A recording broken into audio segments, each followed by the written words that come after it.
So now that you've finished your afternoon break, and before this next panel, I would like to tell you a little bit about something in the agenda. We have the opportunity to have historic actors now, not historic because they're old, but rather because today they are making history. So tomorrow at noon, after panel number 7, a revolutionary balance sheet, we're going to invite Castro, Alemán, and they will give a presentation answering all of the historical questions that we have been asking ourselves during this conference that has to do with the new battle that they are fighting. So we'll see. We'll see you at noon tomorrow.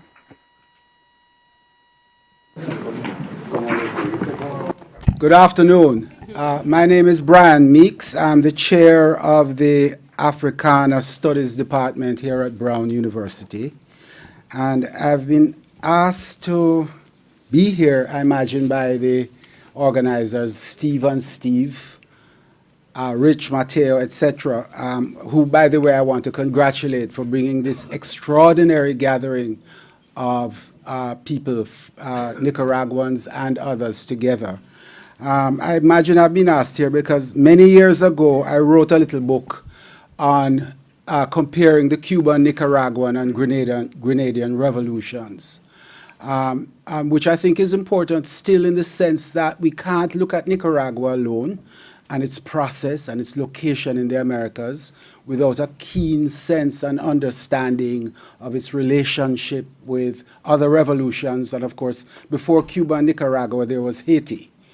And there are questions having to do with empire and the relationship of revolutionary regimes to empire, which stretch back to the Haitian Revolution and which are repeated in the instances of Cuba, in the instances of Grenada, and of course in the instance of Nicaragua.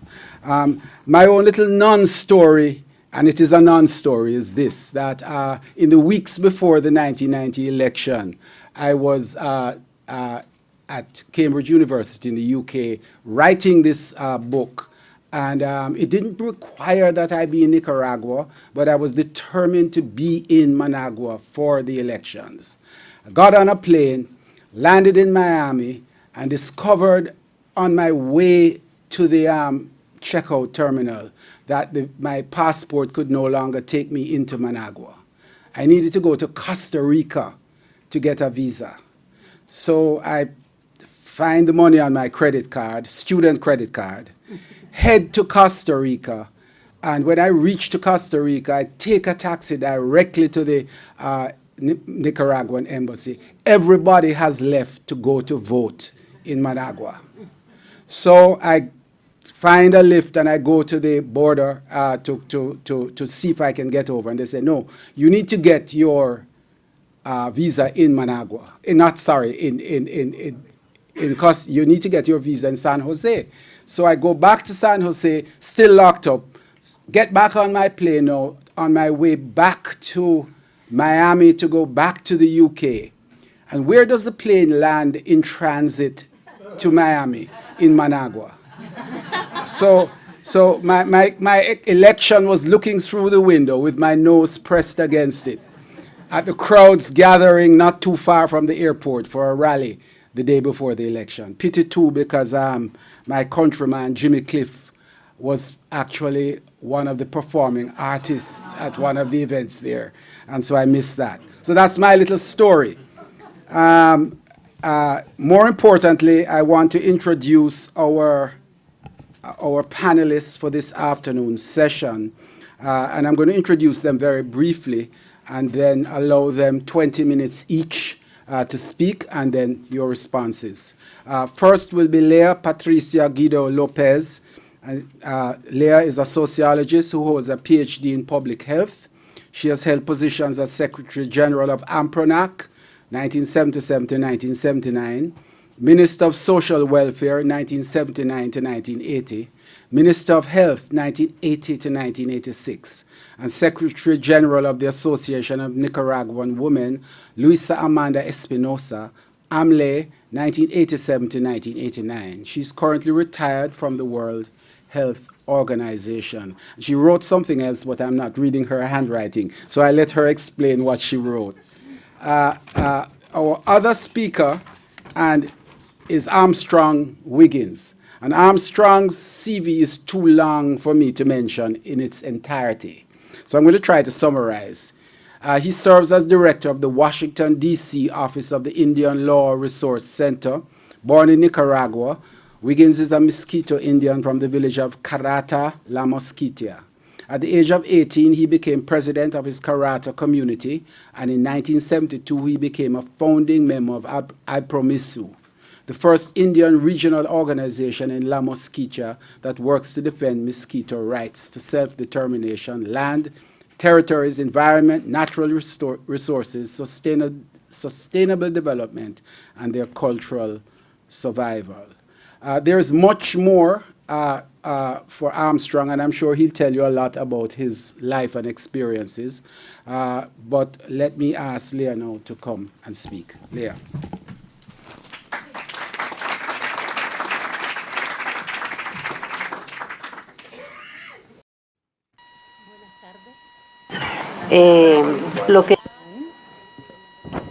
I think the only thing he didn't mention is that I was a member of social movements and civil society currently, and I'm 70 years old. First, I would like to talk to you about the fact that this morning we talked about this international intersection, the Cold War, the political confrontations that we saw within Nicaragua. And today I would like to talk a little bit more about the people. And in particular, I would like to talk about women. And I would like to talk about feminism. Because I think that it is important and it is a good indicator of the transmutation and the modifications that the Sandinista front has suffered, how it's relating to people, to social movements, and in this case with the women's social movement and feminism. Some feminist historians have said that the lack of knowledge of organizations and of social movements is violence. And I think that this is what we saw in Nicaragua. Because this defines people, citizenry, it defines rights. So from which point of view do I do this? Well, a feminist point of view. I've been a feminist for 40 years. I think so. I was a feminist in the sense that I was in socialism. I had this militancy in Europe. That's where I studied, and I had returned. And after May 1968, I also participated in the very beginning of the feminist movement. So we also have to say that within that international context, we also see other critical theories which aren't only seen in Nicaragua, but one of them is feminism. At the end of 1960s, early 1970s, and also in Latin America. So how do I define feminism? Well, I think today there's a feminism that has a broader point of view. It has many more topics that are involved, but it still fights against this masculine patriarchal system which says that men are better than women. There's this stratification that is seen across all ideologies and social systems, and the experience of the 80s, I think, is not an exception. I would also like to point out that the question is here, women in the fight, 1979 to 2019. And if the revolution has changed this dynamic, this power dynamic. And which power dynamic? Well, the patriarchal power dynamic, right? And so that's the question that I would like to answer. And I would also like to answer or focus on two elements. I think that the political fight was armed, but also unarmed, because there were a lot of citizens. There was this homocentric, masculine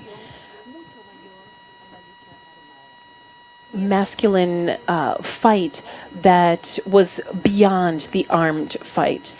And secondly, I would like to see if there was this change in the dynamic of this patriarchal power, and that is if the voice of women, the body of women's, which was exposed in the fight, and also if the power was one that she could use in a public discourse so that she could address the pressures and the institutions that were seen in the 1980s. I think that this balance, women have not been able to achieve this balance within or outside of Sandinistas. So this is the question, we're trying to see if there's an actual legacy. I would like to take the opportunity to show you a few photos because I believe that the photos illustrate quite a bit. And they can sometimes tell you a lot more than one could say with mere words. This is a selection of photos. I think maybe Susan took some of these, but they come from the Historic Institute, and some are ones that I took. So in order to get to the event of 1979, we have to take into account that there has been a long fight among women, and this name, feminism, this is thought to be an exogenous phenomenon. So since 1913, there were Nicaraguan women who declared themselves feminist. These were leading women. So just like this liberal Republican democracy was unable to free women, this was a small group of women, of middle-class women, that was trying to create this feminist movement and was not able to do so. So we see these social movements even in the 19th century, and when you talk to these historians about feminism, they don't know about these feminist movements. There are women within union movements, labor movements, many organizations, many movements, but women, their bodies may be present, but their voice is not being heard, and there's no public discourse. And that's because public discourse tends to be a masculine one. So here we see some women who were fighting for their land. Women have been particularly narrative, and others have been writing our stories, and sometimes in a foreign manner. And they're trying to bring salvation to Nicaraguan women. But I think that a huge step and leap that we have to take, and this is something that I have told myself in the last 5 years, the same thing as I've been gathering all of this information, is that we need to do this ourselves. And this is a critique that feminist women do. And I'm glad that young people are here today, because one of the problems that we have is not only this authoritarian Stalinist matrix that was at the forefront of the Sandinista movement, but also the fact that there are minority governments that have governed throughout our history. And this is very evident during the dictatorship of the Somozas. And I think that In 1952, women are given the right to vote, and in 57, they were able to vote for the first time, and a few years later, the first feminist group was established, and then it completely disappeared. So the Sandinista front that began in 1961,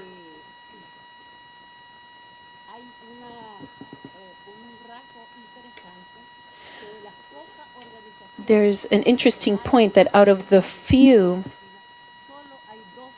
organizations and movements in Latin America, there are only two that have a program geared specifically for women. One is the Sandinista movement, and the other is the Chilean. In Central America, not in Guatemala, El Salvador, do we see this type of proposal. So I imagine that Carlos Fonseca, according to the information that I have, his idea is based on the documents of the era, and we see that there has been that proposal made, the services for reproduction, and there's also that other line that says emancipation of women. So when the politicians propose a program, then they have made a commitment to that sector of people. So now how did they work with this ethical commitment that they've made to women? I think that this is an important element. And also Nicaragua seems to be culturally delayed. So poverty does not only have to do with exclusion, but in my high school, I remember there was only one library that was called the Recalde Library. That was the only library that had any books worth reading. And when I came back from Europe, when I started to give classes with my esteemed friend Eric Blandon, there were a group of us that were young, and we were at the National University, and someone mentioned that, Carlos Fernando, I think, did, that the National University was also a very critical element of the movement. And how did we get information? With photocopies. I think that somebody who had a book could get lost in this book, but that's how we circulated ideas in Nicaragua.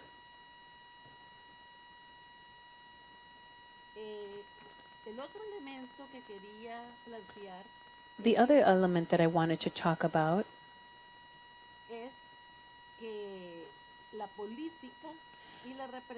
is that politics and oppression does have a gender. Politics and women's bodies is a territory to control, and we have seen this in the fight against Somoza.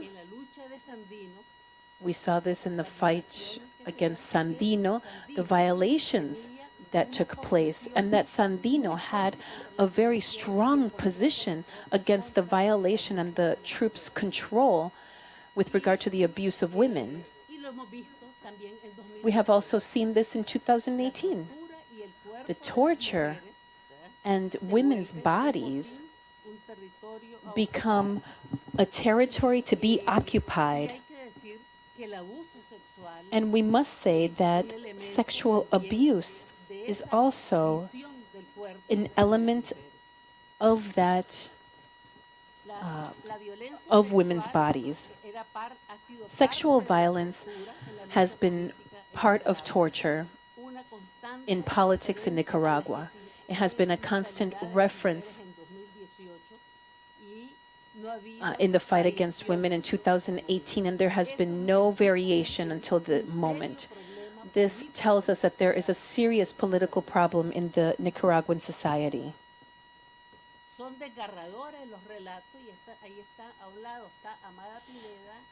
Here we see Amada Pineda, and the other, we see the Carlos Mejia created the beautiful song about the peasant women. So the process of this whole fight,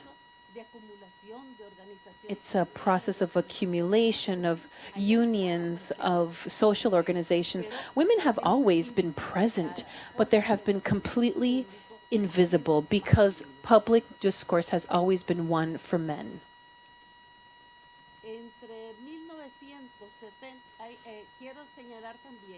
I would also like to point out that when you talk to militant women in the front and when we're trying to, you know, gather our memories, because sometimes our memories are not part of the historical context, between 1961 and 67, there are actually few women who became part of the Sandinista front. Between 67 until 74 or so, there are a few more women, and then after 77, we see this massive influx of women joining the Sandinista front. I would like to talk about my experience with PRONAC, because I think that it was a very short project. It only lasted 3 years, and it was an initiative of the Sandinista Front, and it was proposed as a human rights commission, but the dynamics of the organization led it to actually become a social movement. So what happened? That social movement was able to articulate these, the vindication of women, women's bodies, the control over their reproductive abilities. So all of this became part of their fight for human rights. And that's why I talk about civil fight, citizenry. They participated in marches. This is a march here in the photo against hunger. They also participated in manifestations. This was one against the disappearance of thousands of peasants. We actually were telling the United Nations about that. There were also hunger strikes. And together with other organizations, we made a coalition that was called United People's Movement. And this allowed us to have a common understanding about what was going on. So here, this is a very important photo because this is a woman that is wearing a dress, but she is the face of the insurrection. There were 200 combatants that went to El Dorado, but the rest was just people from the population. So we have to really ask ourselves, what was it that overthrew Somoza? There was insurrection among all of these main cities. And when we see insurrection, we know that it is a large field in which the battle takes place, people going out into the streets, women dressed as civilians, and when the 19 days that we were there, doing this insurrection, who fed us? The people. And who housed us? The people, or at least in the area that we were located. But when I talk with other colleagues, that happened everywhere else. And when Somoza would bombard and would launch his 500-pound bombs, it wasn't against the specific people of the insurrection, but rather the civilians who were launching the insurrection against the government. So this insurrection was a civilian one because women were participating in this insurrection. So we have to write reports with that meaning, so less Amazonian, because Amazonians, as Mary Beard has said, the English historian has said, is actually a masculine concept.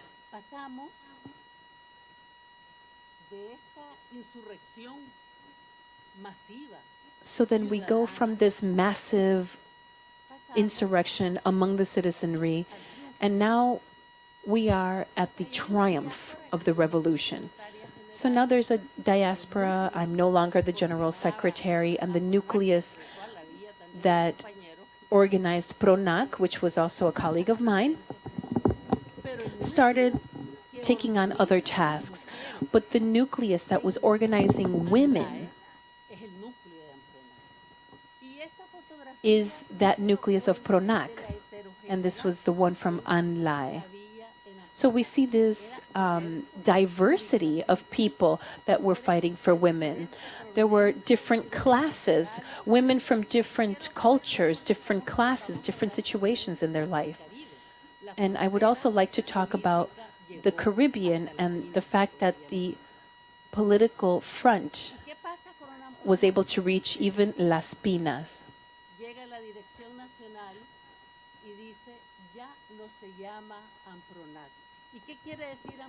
And so what does APRONAC mean? It's the Association of Women Before the National Problem.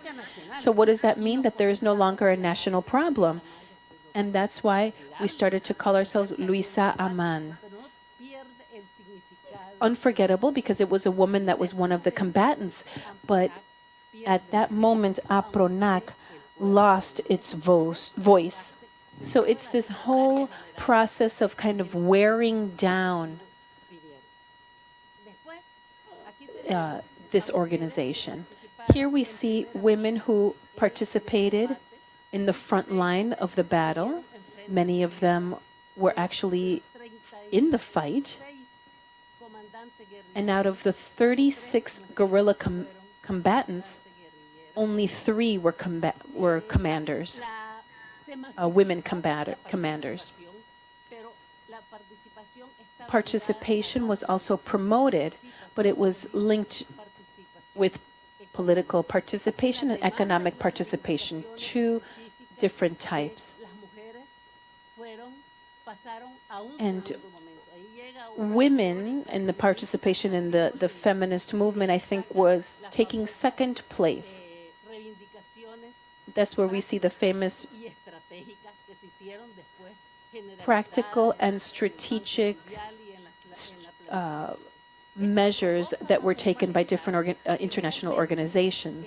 But this created lots of unhappiness among it and unrest among the women. So that's when we see that social movements sometimes become homogenous, but it shouldn't be that way. They should maintain their autonomy. I think that this is a balance that must be ensured. Another element that we see is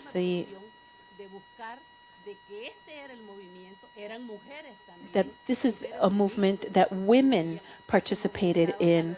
The majority were women, and they were protesting in the entire country. Also, the army. There are thousands of women who were protesting, but only 12 out of all of the thousands of women that are in the military forces have high-level positions out of all combatants. I mean, we talk about between 6 and 30% of women, but if you see this insurrection, it was more than 30% of women that were participating in the insurrection. And this is something else that I would like to talk about because this is part of it. We didn't have a discourse because we were not autonomous. We didn't have a discourse for women. And women of the Contras also suffered violence, political violence within the organization, violence from the state. There are actually 3 books. One is Alejandro's, another Angelica, and a third memoir that was just published that talks specifically about this. This is an excellent book, The Sandinista Front and the Woman, from March 8th, 1988, which talks specifically about the historic background of all of this. It talks about, or this is actually the Sandinista movement that is talking to women.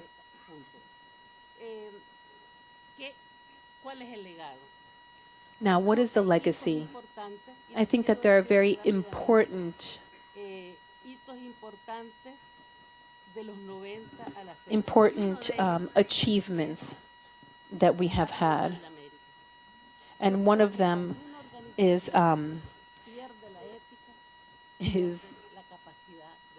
this movement in particular, where we lose the possibility of criticizing or fighting against. And I think that this was intolerable and something that made me distance myself from the Sandinista movement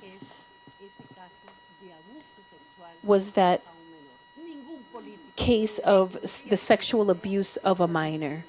I think that that is unacceptable to see something like that, especially within an organization that is revolutionary. And so if there is a legacy, I think that it is in that permanent fight that women have constantly been part of. Here we see Vilma from the massacre of the 23rd of July. Here we have women from different generations and also young women. I think that this has been a continuous fight, a permanent fight, and this is an indicator that is fundamental of the new Nicaraguan democracy. I think that now young women know more clearly the Nicaragua that they want and the one that they don't want. And I think that the exercise that this Nicaragua are doing is what the Nicaragua that we don't want. So I think we need to have a Nicaragua that respects women a lot more than it does now. Thank you.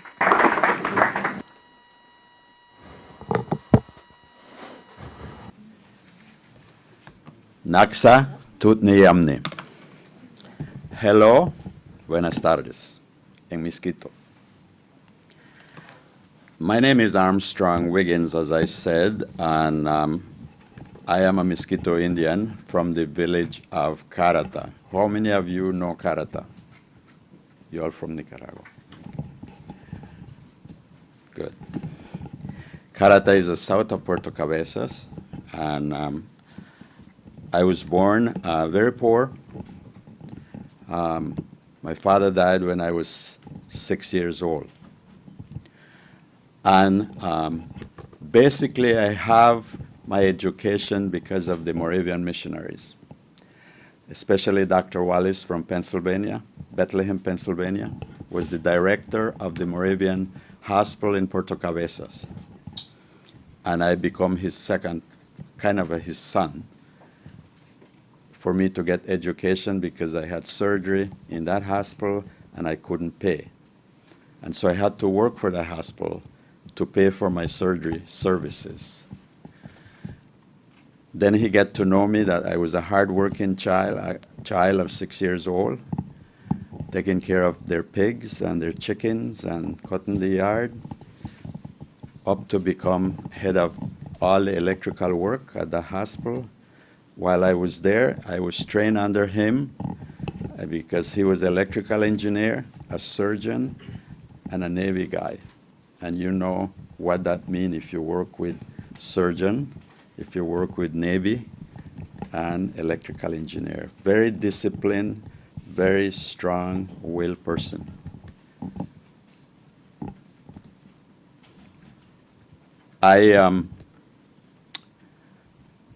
I was a student of our history, and as you know, you may know that the colonization in the Americas was very brutal against indigenous people throughout the Americas. And so basically, when I was in junior high school in Moravian High School in Puerto Cabezas, under Dr. Wallace, I already had my associate degree in electronic engineering through correspondence. And so I was in charge of both hospitals, Puerto Cabeza and Bilhuescarma, all the communication system. And I used to be assistant to Dr. Wallace to do scrubbing in surgery. I was trained because we didn't have that many nurses. I don't know if you all understand what scrubbing is. When a surgeon do his hand like that, you have to give the right instrument to do the work, to do the job. So I was very disciplined as a Miskito child, Mosquito person. And I was able to go to the University of Wisconsin to get my electrical engineering degree in the 70s. One of the negative thinking and discrimination way by the Nicaraguan society towards the Atlantic coast was we were backward people. We were not. We had relationship, of course, with the British. Nicaragua is the size of Wisconsin, but we have two different history. One is British, the Atlantic coast, and one is Spaniard on the Pacific coast. We call them Spaniard, okay? Up to today, we still do that. And because of that, people from the Pacific think that we're backwards. They used to laugh at us, discriminate us, because we have English names. My name is Armstrong Wiggins, and not Tinoco, and not Carlos, right? So we used to be discriminated a lot, not just by the people from the Pacific coast, but from the blacks on the Atlantic coast also, because they had better education, like the Campbells, like the Hookers, yeah, and the others that used to be a good baseball players from the Atlantic coast, like the Nelsons, right? But we struggle to understand our history, and we also study Celaya action really well. What Celaya did to the Atlantic coast and put his own name there, Departamento de Celaya, right? They took away our self-determination rights from the Atlantic coast by negotiating with British to force British to leave. The United States play a very important role to try to do that, and that's why we lost San Andres, the Atlantic coast, because Colombia supported the United States to kick out the British from the Atlantic side. And in paying for that, United States gave San Andres the whole, our territory, Mosquito territory, to Colombia for that payment. And we still seeing that history play out today. We also learn very much that when I came back from University of Wisconsin, that we had to make a revolution against the missionaries, the Moravian missionaries, because they used to discriminate us too, the American missionaries. Even though I get education through them, some of them didn't want us to exceed. So of course, when a Mosquito person finished 6th grade, they send them to Instituto Bíblico, because their interest was the religion and not our rights to our land, our resources, our sustainable economic development, our environment, and our natural resources, and our cultural survival. To us, that was the most important thing. And I think today you all need to understand that too, that the Indians support and protect the environment. Environment is very important for our future generation. Even though you all see what's going on with Bosawas, what you see what's happening with Indio Maiz, I think that's part of the problem that developed with this revolution that's happening right now.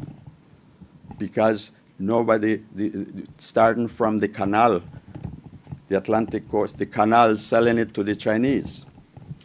So coming back to Mosquito Indian, that was very important. Somoza left us alone.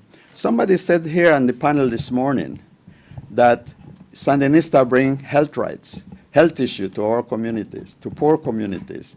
That is not really accurate. On the Atlantic coast, we had the best 2 hospitals run by Mosquito Indian and the Moravian Church. Puerto Cabezas and Bilhuascarma. Everybody, even from the Pacific coast, used to go there to get health services. So that's not true. The Sandinista brought that to the Atlantic coast. What Sandinista did is bring Cuban doctors and destroy the ethical position of what doctors used to do from United States, working in Bilhuascarma and in Puerto Cabezas. the Cuban doctors did not respect our nurses. They wanted to have sex right in the hospital, in front of patients. That's what they did. So you need to understand that. I decided to go back to medical school in León after when I saw the Nicaraguan doctors that was coming from the Pacific Coast did not respect our ethical position of being a doctor, being nurses. Pumar, Sanidad, those kind of services. They wanted to go in and do surgery drunk. We never used to experience that. So I went back to León to go to school. And this is where I want to talk about to you guys, for you to understand. I went to León to go to medical school. And we didn't have no place to stay. So we become, in Spanish we call it paracaidistas, to stay in the university residence in Unang. Tinoco doesn't know me, but I get to know Tinoco because he was the president of CUN, the student organization. Dennis Moncada was my roommate. Lumberto Campbell was my roommate in that residencia universitaria. And that is where we started the discussion because group from Guerra Popular Prolongada used to come there. We had autonomía universitaria still. Remember that, Tinoco, remember. We used to have serious discussion, and I always say, I am Al Promiso, I am the Indian organization. I am not Guerra Popular Prolongada, I am not terceristas, I am an indigenous person. I don't see it from the, as I said it earlier, from the European ideological position of isms, that I call it. Colonialism, capitalism, Marxism, Leninism, those are all come from Europe. It's a not American ideology. And indigenous people is the one that have the American ideology. And so we saw that, and before Somoza was overthrown, I went back to the Atlantic coast to organize our people under Misurasata then, or under Al Promiso, to organize Indian young organization, Mujeres Indígenas Misurasata, because we know what Sandinista was going to do, to try to impose Sandinism on the Atlantic coast. And that happened. How it happened? Especially with the alphabetization process on the Atlantic coast. Impose to teach our elders alphabetization in Spanish when my mother doesn't speak Spanish nor English, only Mosquito. Can you imagine? I was in the government house in Managua because my people sent me to represent my people to the 9 comandantes at the Casa de Gobierno, to the Junta de Gobierno, and the Cubans, of course. The Minister of Health, Minister of Education from Cuba, General Ochoa. I think I almost convinced General Ochoa to try to be on our side. He was killed later by Fidel, you all know that, because they accused him of drug trafficking. That's where I get to know him from almost 1980 until 1981 when they arrested me from the Casa de Gobierno by the security forces. And so this is what really our history is different. Our confrontation with the Sandinista is different in that sense because we said we will not be train our elders to speak Spanish when we can't speak the language. By then, Misurasata was organized so well we controlled the Atlantic coast. It was one of the most organized Indian organizations in Latin America. So we were able to paralyze the whole Atlantic coast until the have alphabetization in our own language. I remember in front of the Minister of Education and in front of General Ochoa, Daniel Ortega and I get into a serious confrontation because he said, ¿qué es lo que quieres, Armstrong? ¿Por qué no quiere ser alfabetizado? Yo le digo, porque mi madre no habla español. Imagínese a tu madre si viene a alfabetizar en francés. ¿Qué vas a decir? Eso fue la confrontación. So you know why they tried to destroy the Mosquito Indians. That's only one side of it. The other side of it was we do not go to supermarket to buy food. Sandinista control and organize enabas in the cities to control people because you run out of toilet paper, you run out of food. People have to get a Sandinista card to get food. The Mosquito Indian did not depend on that, and it was a big territory on the Atlantic coast that they could not control. So what they tried to do is to destroy us. And they also knew that I've asked some serious questions in front of them to Fidel Castro about what was his advice and to deal with Indians. Because at that moment, they had Jaime Willock in charge of the Indians at the beginning.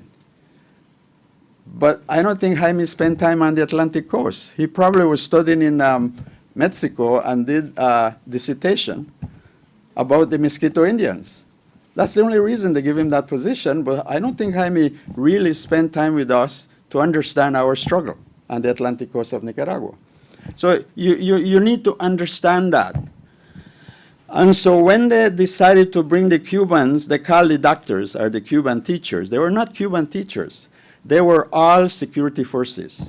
The Soviets get involved in that also by trying to advise the Sandinistas.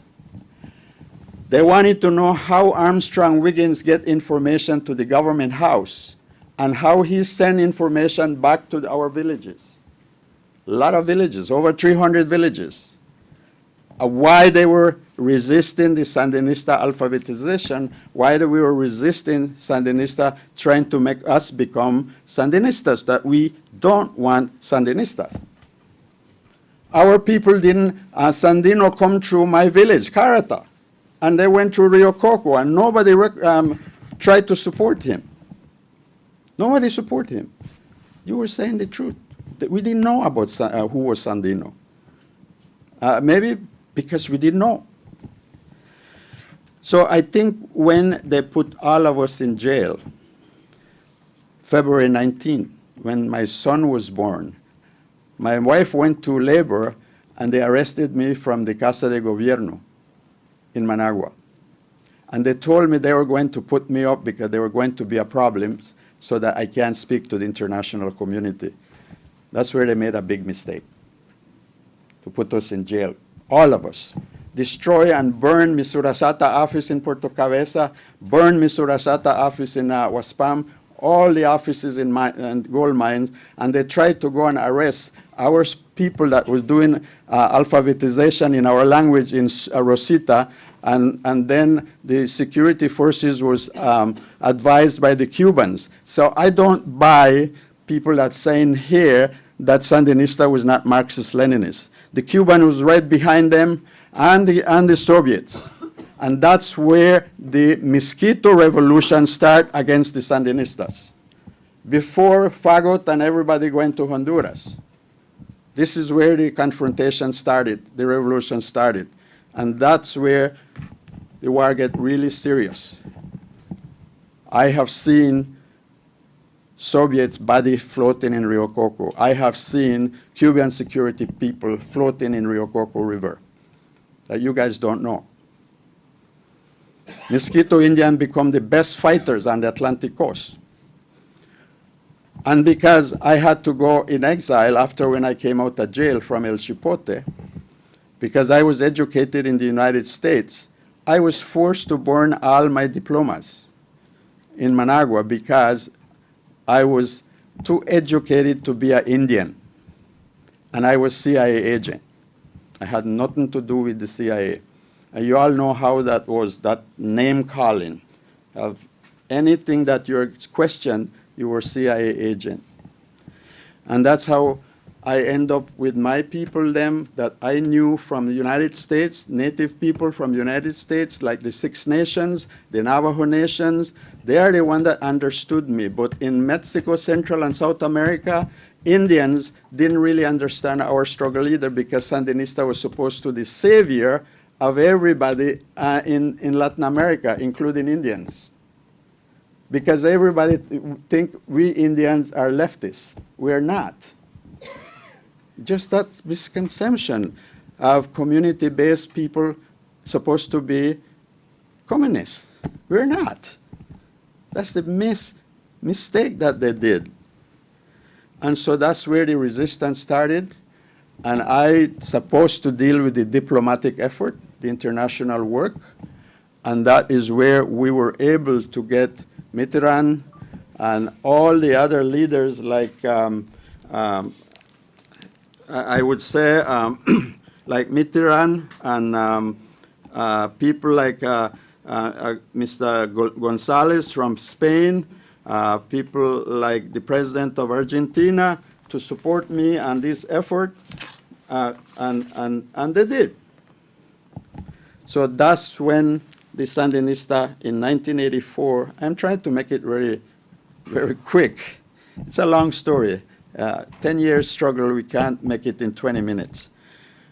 Sandinista government realized that our effort with Brooklyn Rivera, not Stedman Fagot, because I didn't agree with Stedman Fagot joining the CIA either, because we had to struggle the CIA in Honduras and the Contras because they killed 69 of our people that went to Honduras, our mosquito resistance.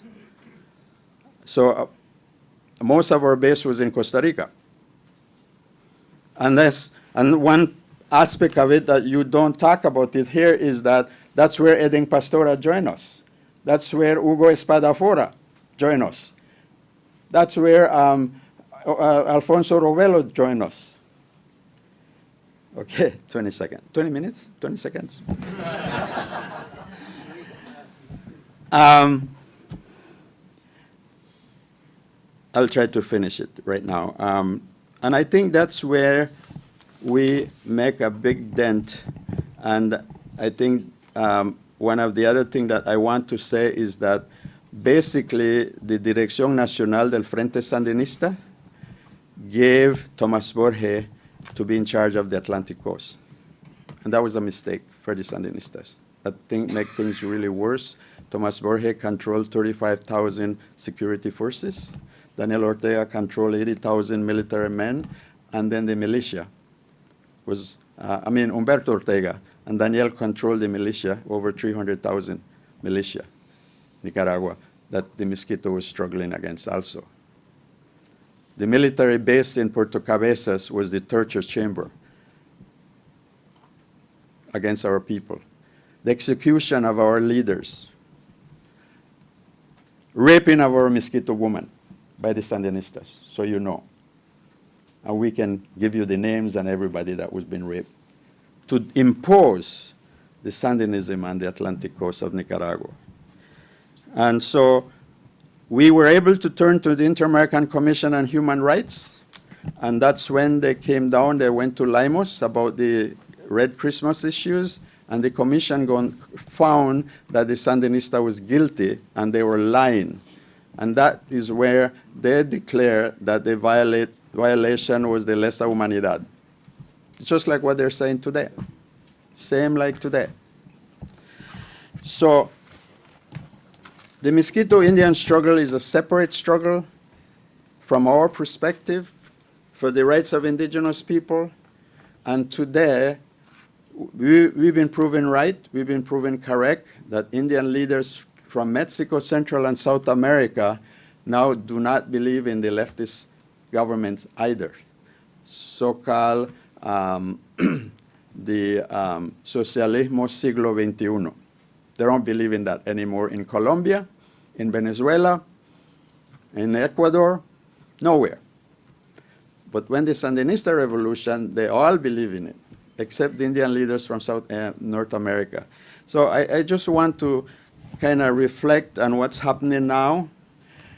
And I think there is a weakness with this movement, what's happening right now, from the media side, from the leadership side, that they're still ignoring the Atlantic coast.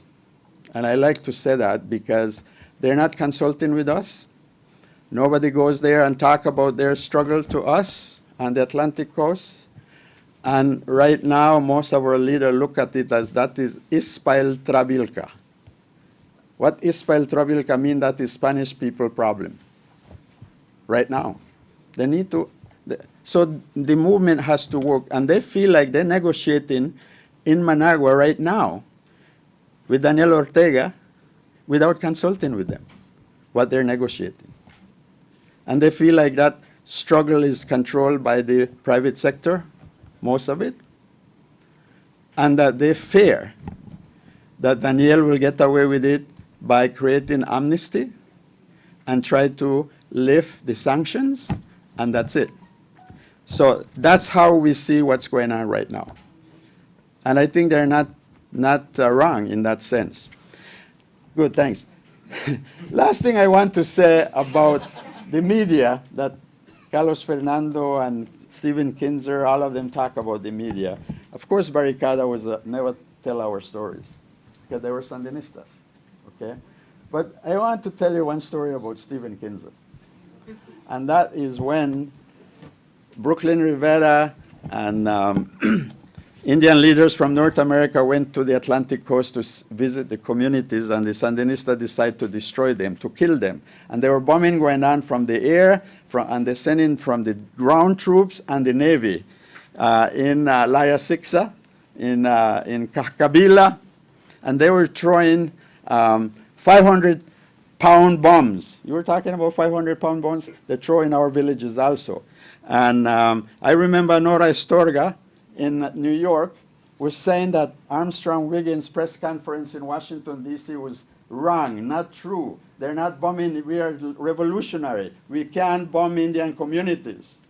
So I called Julia. Julia Preston was a good friend of mine, because before she represented Washington Post, she used to be an independent reporter. She used to come to my office all the time. And Julia said, Armstrong, I'm trying, I can't go. They won't let me go to the Atlantic coast. And so I called this gentleman, Stephen Kinzer. I said, Steve, you have to go in there. You need to take a photo of those 500 bombs with that big craters. And so he said, well, I can't. We are trying, but they won't let us in. So I called the Moravian Church in Bethlehem, Pennsylvania, and said, anybody going from North America to Nicaragua to the Atlantic coast? He said, yeah, we have a delegation going next week. So I called Stephen and I said, I want to put you in that delegation as a Moravian person going to the Atlantic coast, and bring your little camera. Make sure you go to that community and take a photo. He did. He was able to make it. The Moravian let them go in, and then the following 1 or 2 days after that was a big photo on New York Times, photo of the craters of the bombing of the Sandinista, 500-pound bombs, destroying our villages. You don't have to write a story about it. The photo itself. Nora Astorga called me and said, Armstrong, you win. I'm sorry. I will stop there.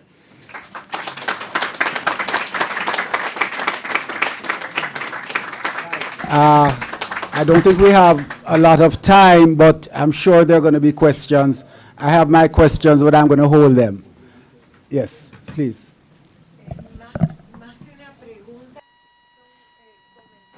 There are certain comments, not questions. I'm a woman, but not indigenous. However, I have been working many years in the Sandinista front before and after the revolution. As Carlo Fernando said, we form part of this system. And within this system, I don't think we have never seen the goal of empowering women. I think that there was a consciousness among men who think that they can't be a man if they're not macho. And there was this patriarchal system that was so strong that hasn't ended because it's part of the culture that has started a long time ago, and it implies people for women that is not very agreeable. We are seen as objects, and this doesn't take away our desire for being a country. I think the project that we have is a part of a project to change society. So I think that this is the same situation as the indigenous people, not the ones in Nicaragua. I'm a professor and I focus on the Caribbean indigenous communities, and this has been a community that has been suffering for many, many years. And it's not a patrimony of Nicaraguans. We see this in Bolivia, in other countries. We see that in Bolivia, the Amazonian communities are incredibly discriminated against, and that discrimination is evaluated by the tests that Latin America gives these people, which is basically Spanish tests. And obviously, indigenous people don't speak Spanish. Their native tongue is not Spanish. So a factor that explains poverty, which is in many data that we have seen, sometimes poverty means to be indigenous because they are not learning in their native tongues. And so public policies are incredibly difficult because there's no money for the indigenous communities because there are other priorities. And so in addition to the fact that they have been discriminated against because of sex, because of gender, because of race, if we don't address these discriminations, we will never change the way we are living. Because if you choose a rapist as president, knowing he's a rapist, and all of Nicaragua knows all of this, he wasn't elected by a majority, and so he stole the elections anyway. But during that period when he was elected, I did not vote for him, but he was elected, and we already knew what type of person he was, and clearly nobody cared. So what does that mean? That they are electing machos, that maybe they are feminine in gender or masculine in gender, but you can only be a macho if you're capable of doing something like that. So this has been something that we have seen since the 1980s, and these are topics that still need to be addressed. Because I think that we cannot afford to repeat history. Thank you very much.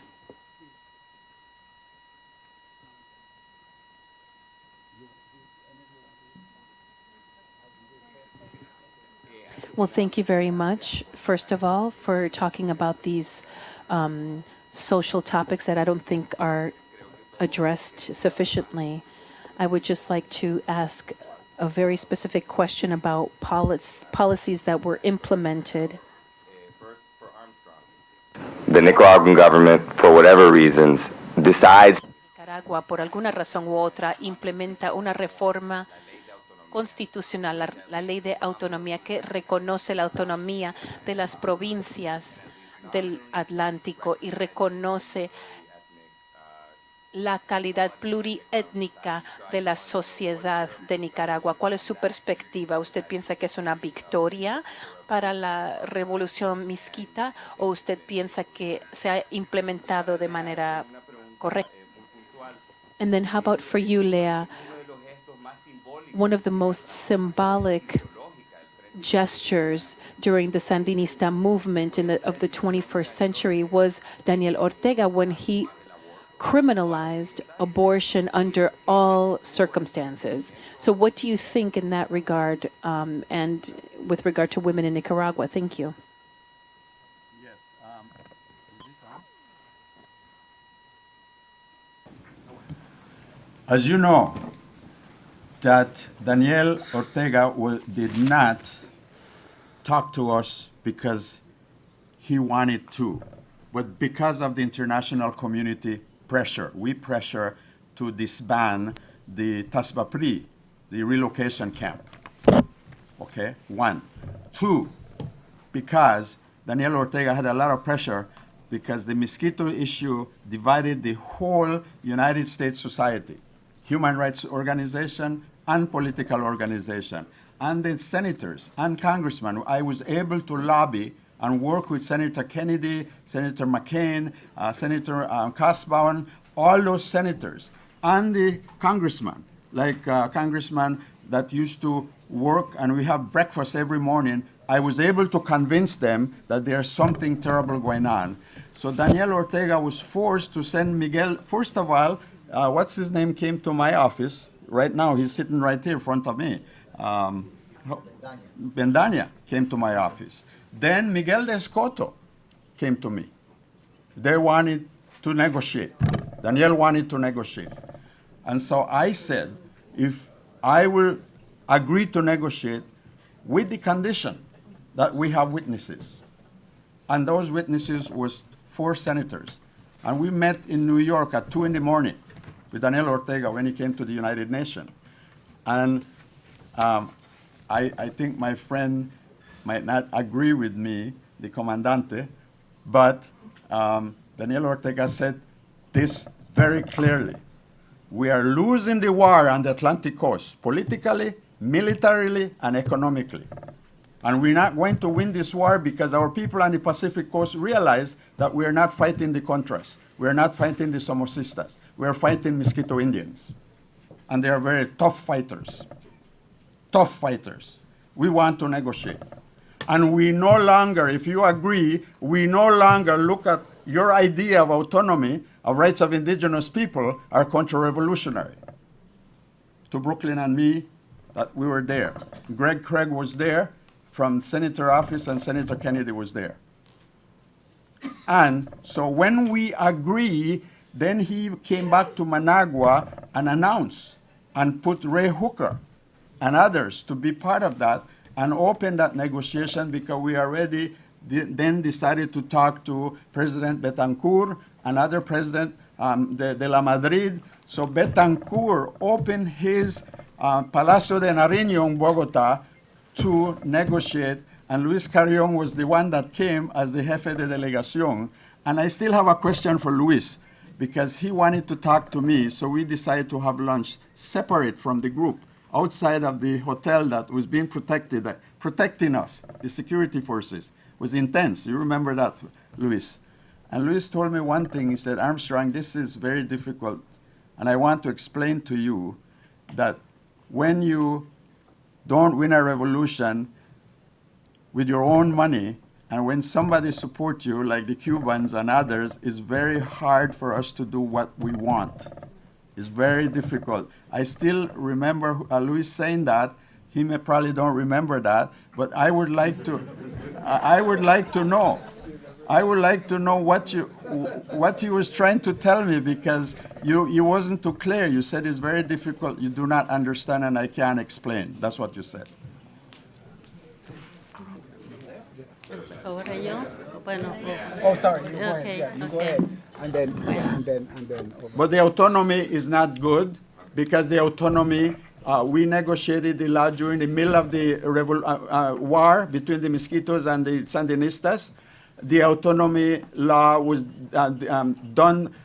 They get the idea from us, but the Sandinista did it their autonomy, and they were thinking that they will never lose the election in 1990, and they lost the election, and the autonomy is not workable, because it's not autonomy, it's paid by the central government.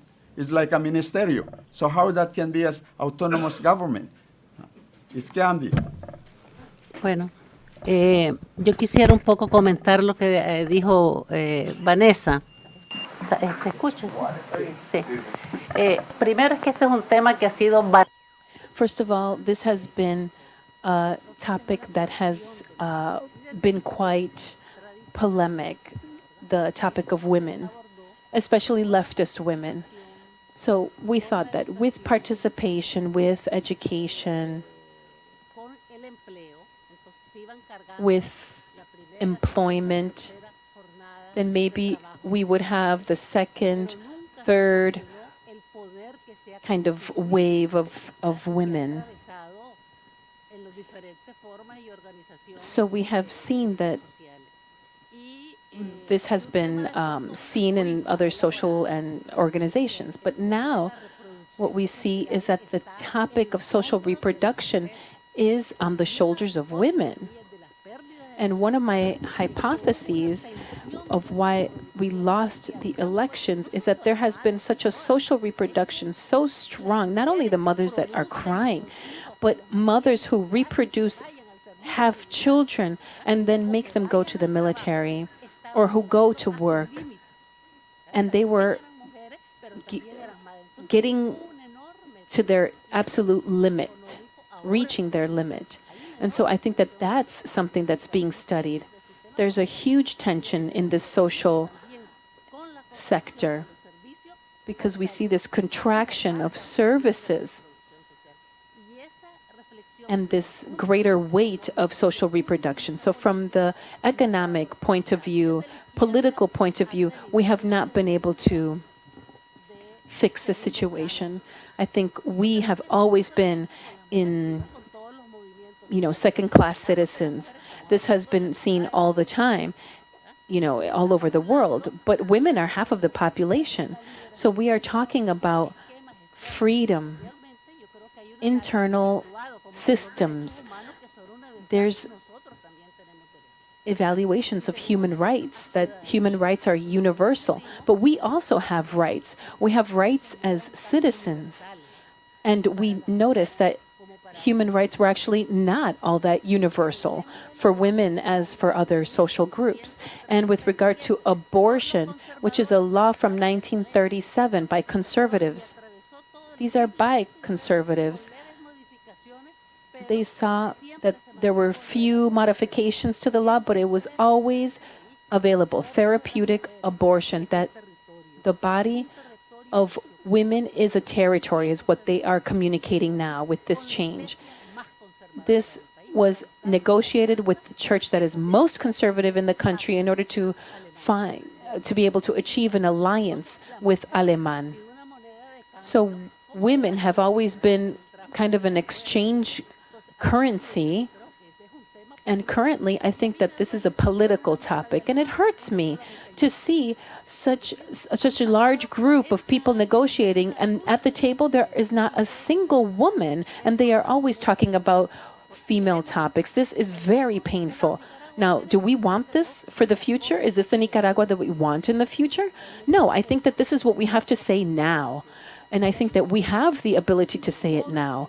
And there is a movement among young people, among women, that is capable to empower. I don't like that word empower. It's so NGO. But, the United Nations always talks about the rights. Rights, having a voice, having control over your own body, and to be participating in the public discourse. And I think that that's the discourse that we need to have with regard to power. Okay, I see one. Veo una mano acá y usted, sí, señora, primero. Luis, is it? Right, okay. Después Luis. Yo quería decir en relación. Yes, I wanted to speak with regard to this topic of women and the role that we played in the revolution. Reaffirming what Leah said, that in reality our bodies have always been up for debate. And for us, it was a huge lesson, first of all, for your generation, for Leah's generation, when despite the large number of women who were able to contribute, I mean, at the time I was an adolescent, I was little, but we were still part of it, just like the young women that are part of it now.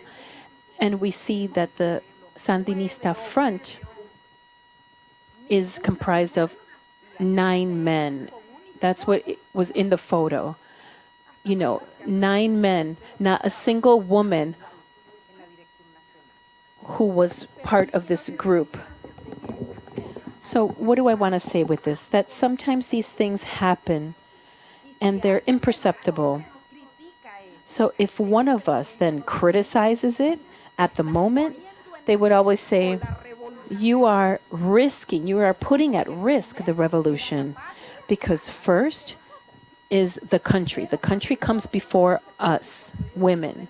But when I say that it's imperceptible and we have this fear that we're going to repeat history, I think that was evident when we saw the negotiation table with the April Revolution. They have no idea how painful, the collective pain that we feel when we see a table of 6 men and not a single woman.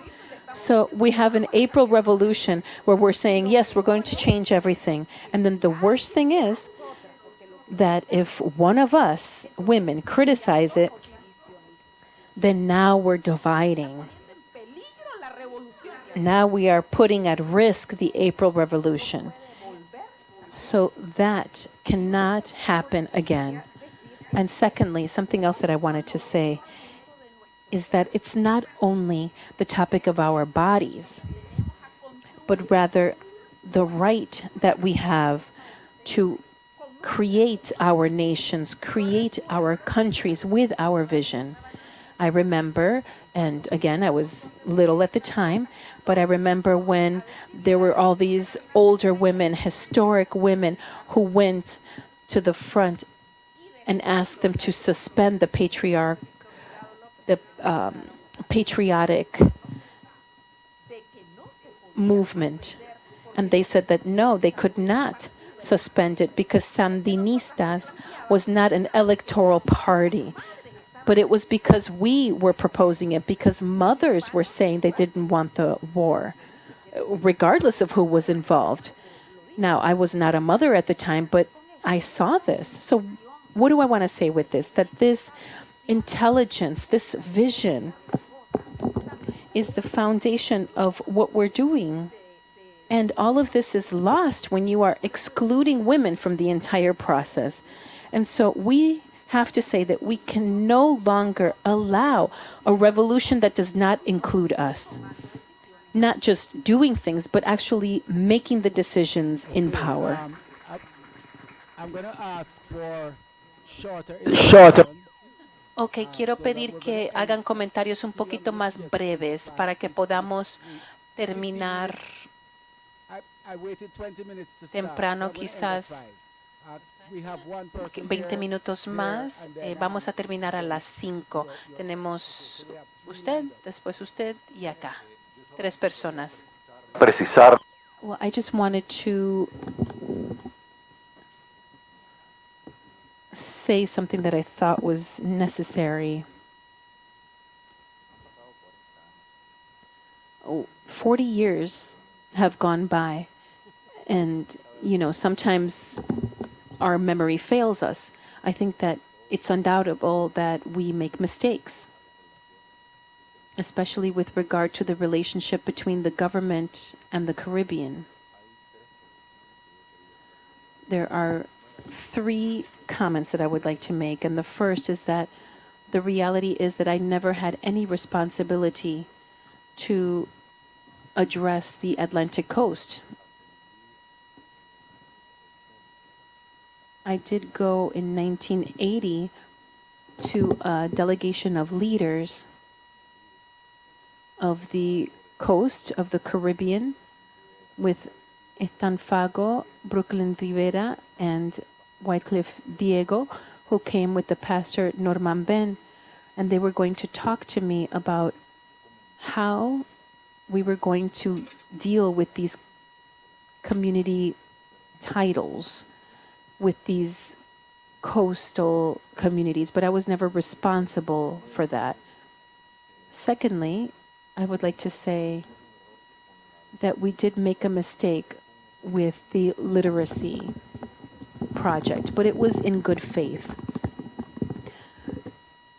We had these programs for literacy in Spanish, but then we rectified it and we changed it to include other languages. And lastly, what I wanted to mention is that the reality is that General Ochoa was never linked with the literacy projects, not in 88 or 81. At that time, he was there as the head of the Cuban forces in Angola. And he was actually asked by the government to look at the situation, the military situation, and to advise when the war became quite difficult. So Ochoa, I think, came after 1985 to Nicaragua. Yeah, 1985 or 1986. But not before. And I was never given any responsibility to go address Misquitas or with the leaders. No, but this was at the House of Government. But I didn't represent the Nicaraguan government. I have never represented the government of Nicaragua. Just a point of interest. There was a brigade of Grenadian literacy teachers who left from Grenada in the Eastern Caribbean and went to work in the on the Atlantic coast. That is a fact of history. I don't know if it's recorded anywhere, but this was an agreement between Bishop and the Sandinistas.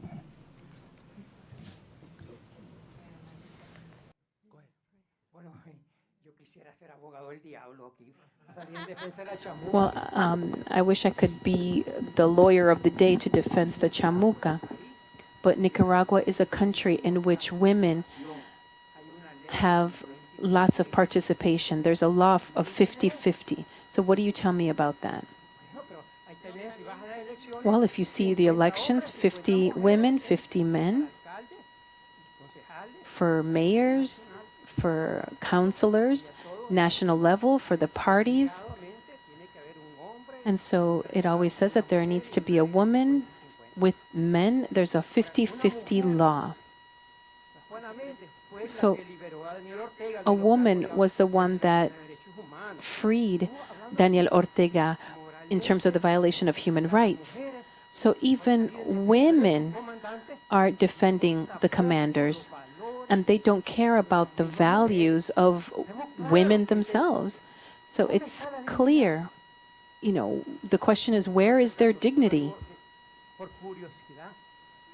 And just out of curiosity, let's talk about this case of Daniel Ortega. This president, it's so humiliating to see that he had raped his stepdaughter.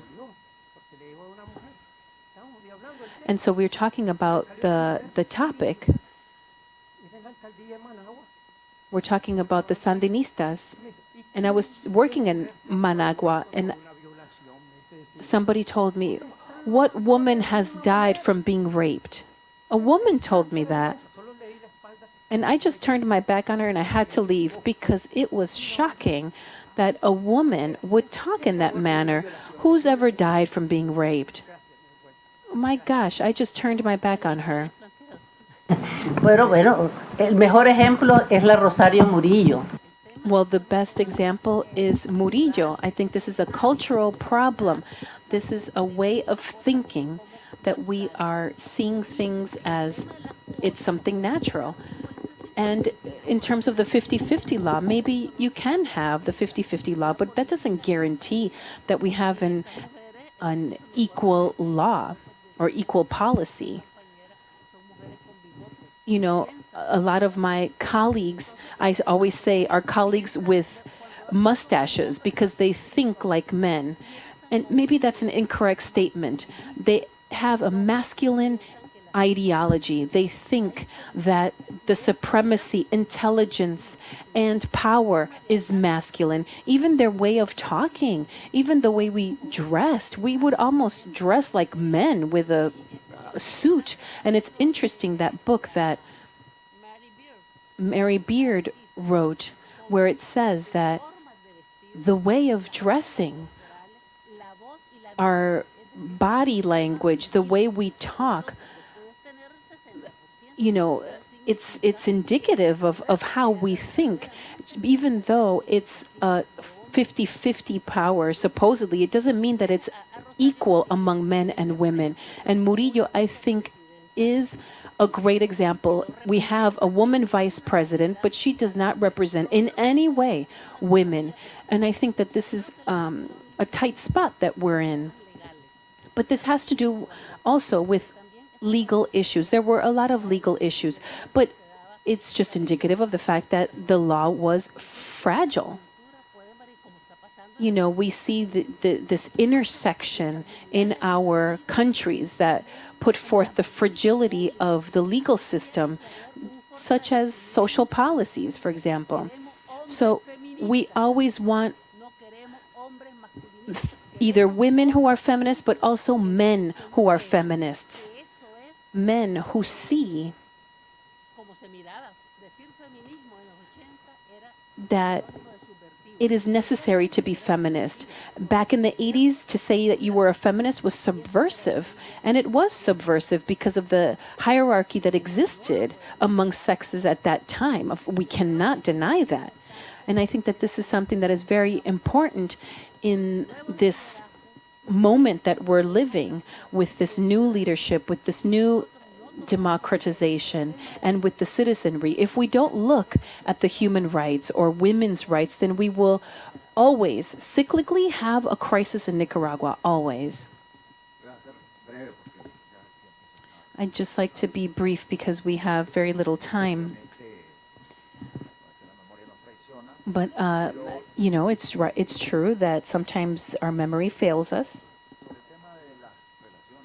But with regard to the relations between the government and the indigenous peoples of Nicaragua, I did play a certain role for some time that was quite contradictory and ambiguous, or, well, more contradictory. Because on the one hand, I was in security, and the idea was that there was this large risk. And along the coast, it was having to do with this idea that we thought there was going to be this territorial separation, that they were going to become independent, and we had many fears. Yes, and Somoza had the same fear. Right, so I wanted to say is that when I started my first contact with the Misquitos, I didn't know a thing about the reality. I had no idea. I was completely ignorant of it. And I became part of this literacy project because I had to become versed in the culture and the language and the reality of the indigenous people. So now I was in this position to have to do this as in my capacity in security. So it was very tense, very difficult. And I was able to communicate with certain people, and that communication never broke with some of the Mosquito leaders. There were also some practices in the 1984 in Colombia and Mexico.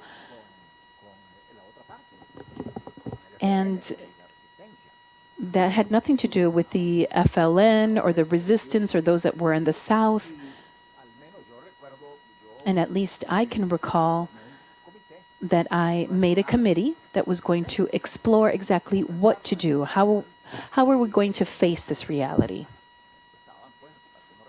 And so there were certain representatives from the coast and some who were from the Pacific who were studying the situation.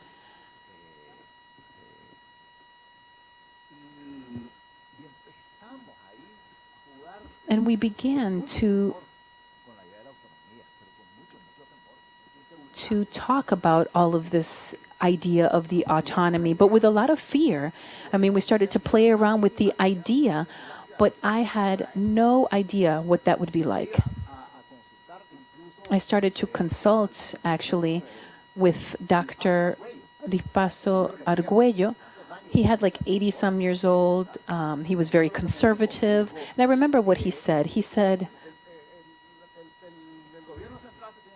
the central government has to keep defense and foreign policy, and they can do whatever the hell they want.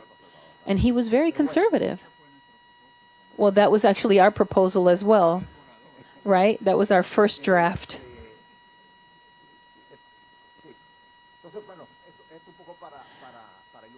So that's just to illustrate how complex the situation was.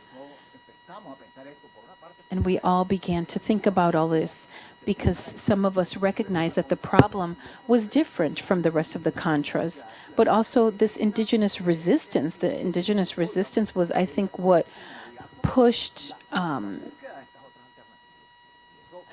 us immediately and politically to look for other alternatives. I think without that, we probably never would have even thought of it because it wasn't part of the agenda of the revolution. It did not even exist, right? It didn't even exist. I think I just wanted to mention that, I wanted to say something about women as well. When the revolution triumphed, Ampronac and Loria tried to organize Ampronac. But what happened? They start sending them people from the secretariat. The secretariat starts to send different people with the mission of seeing if they were complying with the instructions that the party was sending them. Yes, 2 months. For 2 months. They changed the name. They changed the name because they didn't want it to be a women's organization, and a short while after, the leaders were substituted, and they put somebody in their place, which was not a leader, but rather somebody who would just be in charge. And somebody was sent to Matapalca because they thought she was out of line. Basically the Siberia, right? Yeah, and she was there for many years. So this concept of an autonomous organization, an Ampronac, which was autonomous, and which was one of the impulses of the Sandinista front. Yes, well, I was elected, and there were 3 candidates, but it was an election. Yes, but it wasn't acceptable. Right after the revolution, we saw this organization, and we needed to change this organization, and we needed to make sure that it was going to execute the wishes of the Sandinista movement. Okay, thank you so much. I think we've come to the end of the session. Obviously, the arguments will continue this evening. But thank you so much. Can we have a round of applause for our entire panel?